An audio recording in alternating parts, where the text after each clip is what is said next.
Okay,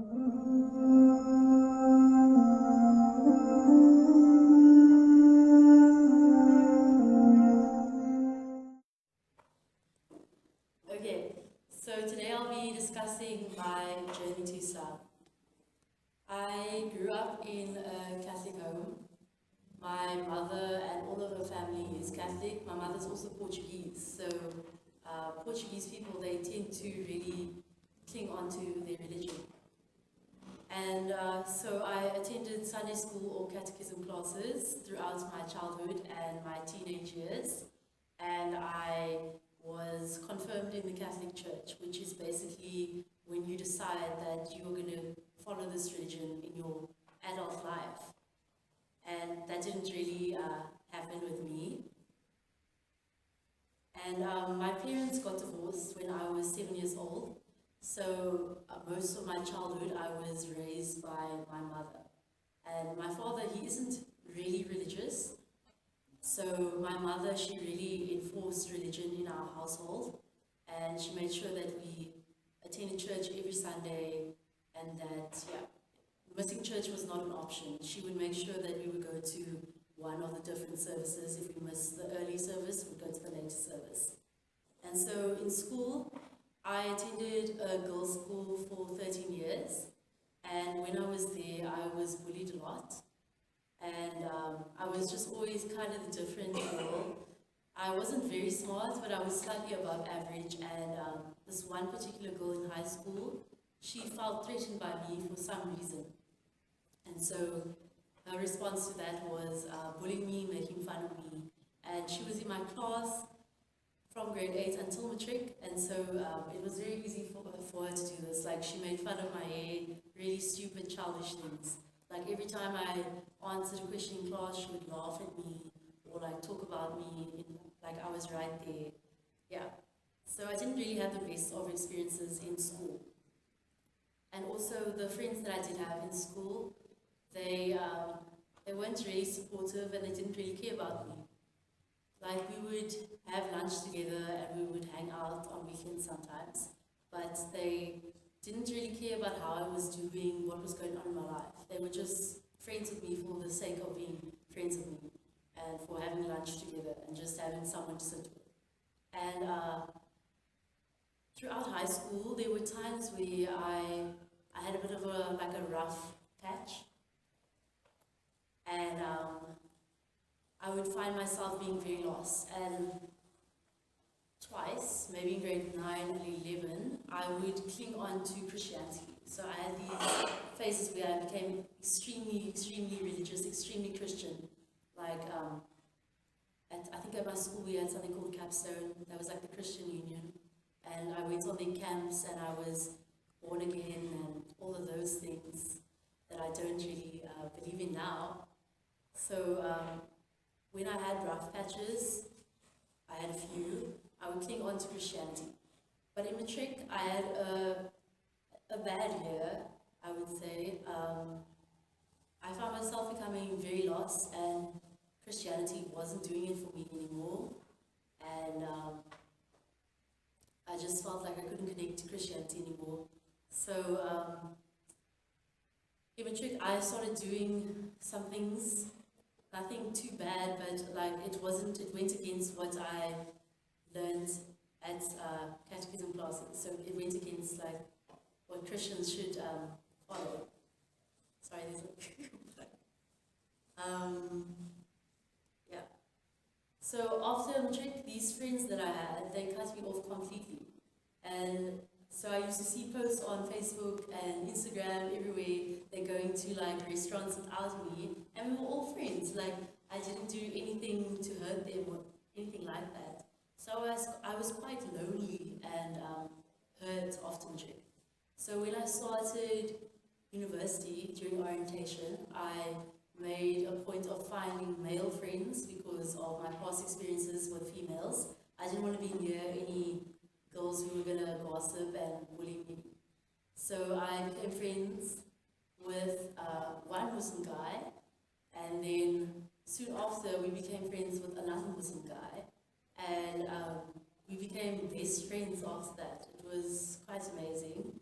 yeah, was the Catholic girl amongst two Muslim guys. So obviously, eventually we would discuss religion. And we did. And it was quite heated. I would want to know, like, why does Islam oppress women, you know? Why do you love this religion when it's so oppressive, you know? And I used to ask very, very difficult questions, and I was very aggressive in nature.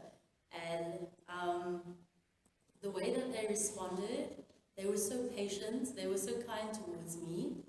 I wondered, how can people be like this when I want to fight, you know? But they didn't want to fight back. They answered with such peace and such calmness, and I wanted to know, like, why? So I started doing research about Islam during the first few weeks of knowing these two guys, and I mainly researched Islam to back up my debates.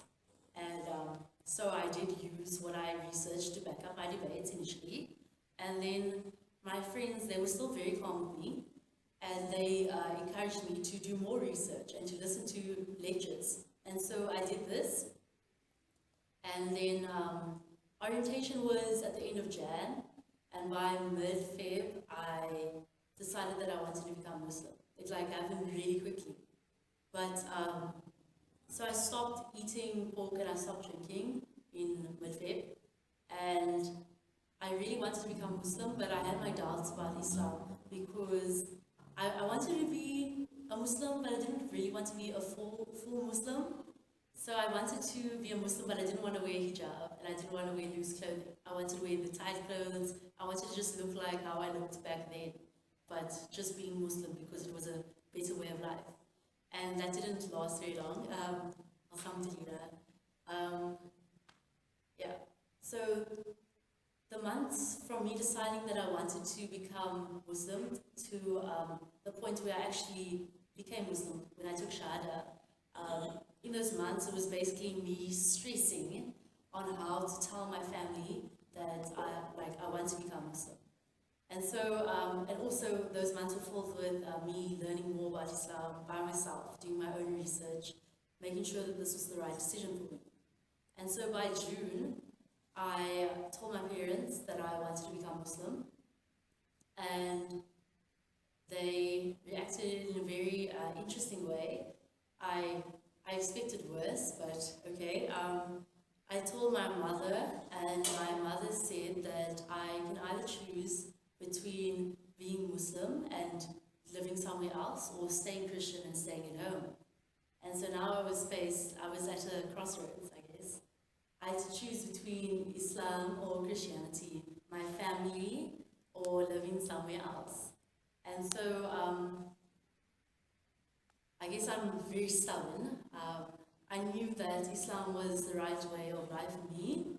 So I packed up my things after a while. I packed up my things and I moved out of my house because I wanted to be Muslim.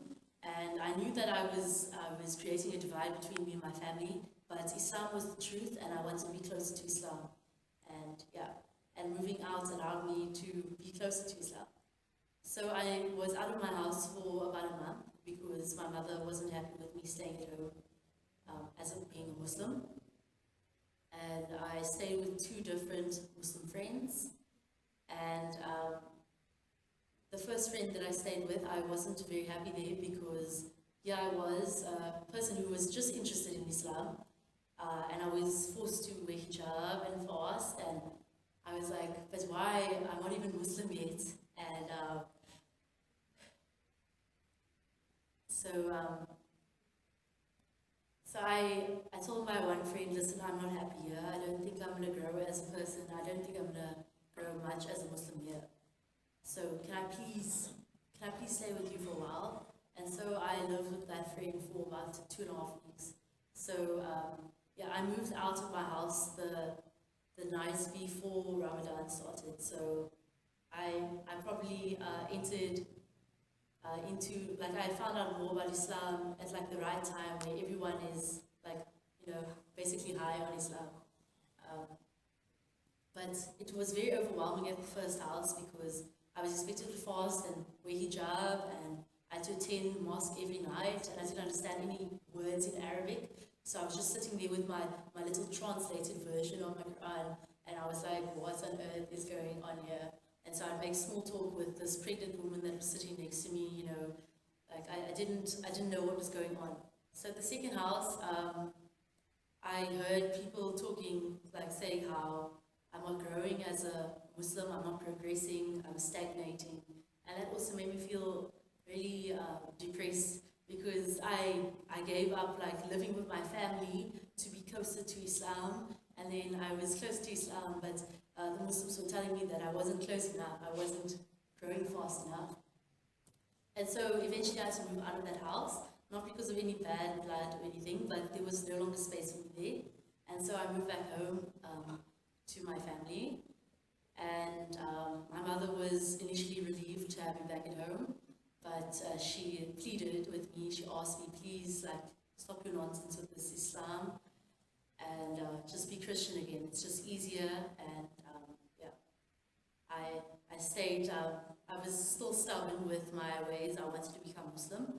And soon after I moved back home, I took Shahada, which is the declaration of faith.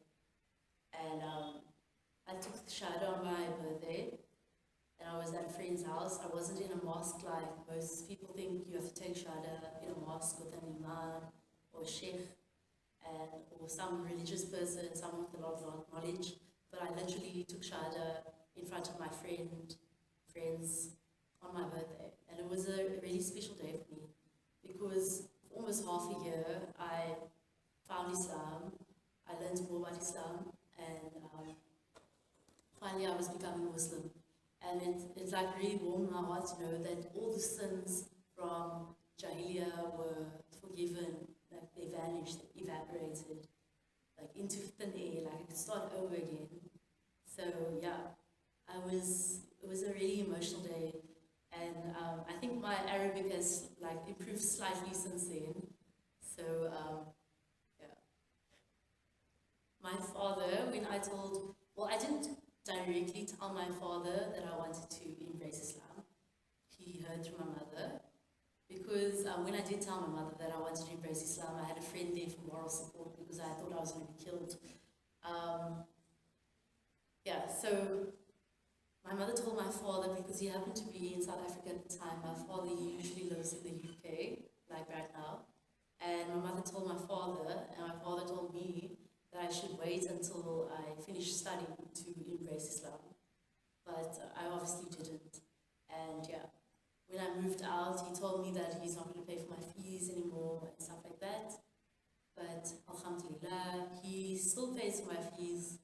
But I think he's still pushing the idea that I should just leave this until I get my degree, because that will change a lot, I guess.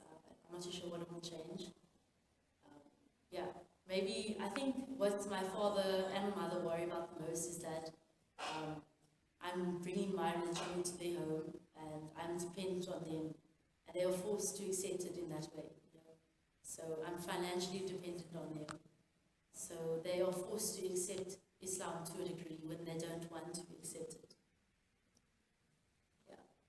So soon after I took Shahada, I started classes at Discover Islam, and I learned how to make salah, which took a while, because we learned how to do it in Arabic. So every week we would do a little piece of, just a little bit of the salah, the prayer. Yeah. It was amazing. The first time I learned Surah Al-Fatiha, I was so happy. I used to learn it in rhythms, just like to memorize the words. And yeah, so I learned how to make salah, and then I met some amazing people one day. I went to the JK just for the first time, and then I met some cool people. And then suddenly I was involved in the MSA, best decision ever, like going to the JK that day, the Salah room, the prayer room on campus. Yeah, I felt very welcomed by the people in the MSA, because I didn't really have female Muslim friends, and then like I was surrounded by females. I was like, oh, what's happening? And then, yeah. Like I remember the MSA hike. That was like the first time I met most of the people from the MSA, and I was dying going up that mountain. I literally went on a hike up Table Mountain, and I didn't eat breakfast, and it was so hot, and we were running late, so the sun was already up. So I was dying climbing up that mountain. I had to go back down. I didn't make it to the top, but it was such a fun day because I got to meet like-minded people, people who believe in the same thing as me. And this year I started attending fiqh classes, which is basically Sharia law. So it's basically Islamic law. So we learn about, at the moment we're covering marriage. So it's quite cool because I'm studying law and I'm also touching on a bit of Islamic law. And I feel like it's so fulfilling to know more about Islam and the rules and what is acceptable, what is not acceptable, especially with regards to marriage. Like that's all we're covering at the moment. Yeah. And also this year I joined Mission Dawah, and what Mission Dawah does is we spread the message of Islam, and we also do that here on campus. We basically tell people about Islam, that Islam is a peaceful religion. It's not, like we're not terrorists, and we don't want to kill everyone. We try to be good people, and yeah. Yes. Embracing Islam was definitely the best decision that I've ever made, because I feel as if I have become closer to God, and I've become a better person, and I've made really good friends now that I don't have all the distractions that I had back in my past, Jahiliyyah. I still have a lot of struggles with my family on a daily basis. Like, my mom and I fight a lot about, like, everything. Like, she threatens to kick me out often. And I'm scared that one day it's going to be true again. But I really hope that one day that my family will see the beauty of Islam, like the way I saw it, and that they maybe want to embrace Islam the way that I did. But it's very difficult trying to convey the message of Islam when they don't want to hear, when they want nothing to do with Islam, because Islam is like what took me away from my mom for a month, and what keeps me away from home sometimes when I'm at events and whatnot. And my mother sometimes feels as if I live a separate life, but I'm trying to show her that that's not true, and I really do love her, and I also love Islam a lot. And I'm trying to balance the two together. So yeah, that's my journey to Islam. I don't know if I should be saying more or less, but that's my journey to Islam. Shukran for listening. Thank you for listening.